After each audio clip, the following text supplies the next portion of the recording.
Welcome to the radio. I absolutely love it because there's so much love from that community. There's so much acceptance. I've heard many a time. BlerdCon just passed, which I did not have the opportunity to go to this year, but I will be going next year. But I've heard so many people say that it's like going to a reunion. You know, you meet so many people online or see them and you follow them on Facebook, Instagram that are cosplayers, and you build this rapport. And when you finally get to a convention where everyone congregates and you get to meet these people, it's just like, oh, it's like family. You know, you've been talking to these people, you've interacted with these people, you've asked them questions about their cosplays or their art, and it's a beautiful thing. It's absolutely a beautiful thing. So I agree. You know, my kids were way too young for me to send out on the streets of Sacramento to have fun and check something out. But when we would go to Sac Anime, which was the closest one to where my kids were growing up, I felt comfortable to let them basically have kind of free reign. And they had a lot more freedom at Sac Anime than they would even have at our own house in town because it was such a communal situation. There was something for them to do. I knew they weren't running all over town. There was so much right there that they wanted to be a part of, you know?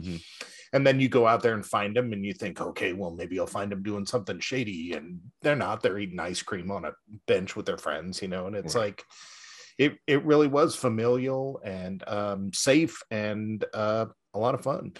You know, you were talking earlier about the pushback for going as characters of different races. I thought about this before we came on here, and I wanted to ask you, if that is the case, is that hard? Because I know a lot of these cosplay tend to be based off of anime where there isn't a large amount of Black characters. Correct. Now, comics has done pretty good. You know, people like to say, oh, comics, those aren't the comics from when I was a kid, and be all like, you know, through the 70s and stuff. I don't think parents really knew what their kids were reading. You know, through the 70s, you know, there were a lot of multiracial characters. There were gay characters. There was a lot of Satan worship. Tony Stark was an alcoholic. There was raging drug abuse with Green Arrow's little buddy. You know, I mean, Hank Pym was a woman beater. Oh yeah. So I mean, it was so much. Yeah, right. You know, so is there an issue with finding those characters to cosplay as, or did you just say screw it, we're not even dealing with that?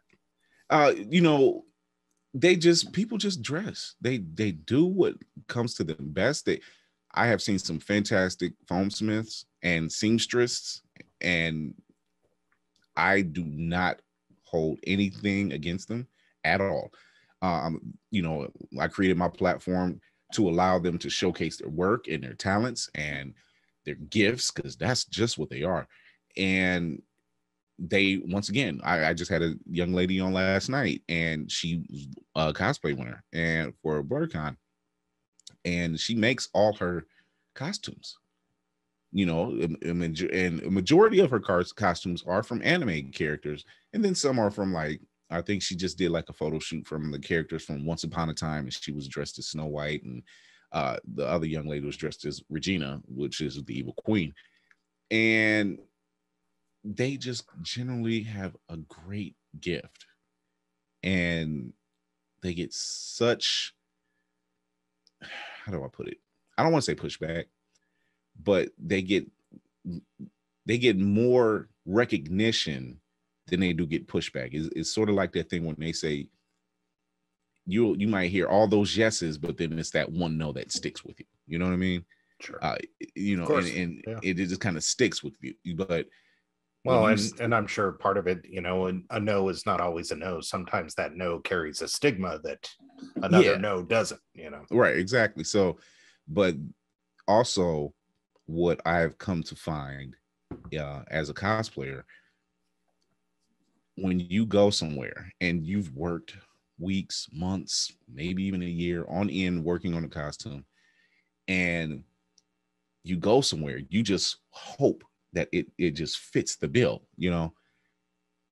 And then it just takes that one little kid, hey, it's such and such and such and such, you know, and it just, it breaks down every doubt you had. It breaks down every notion of fear that you were having, just to see that little kid recognize you for what you've dressed as, and then even the adults. That is great. You are doing something great that I couldn't even do. I've even been hurt. I've even heard it myself. Boy, I sure got myself in trouble today. And it all started when I fooled around with something I didn't really understand.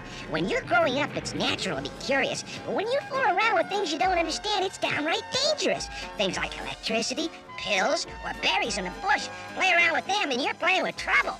Handle only the things you know are safe, and you'll be taking a big step toward avoiding accidents. Bye!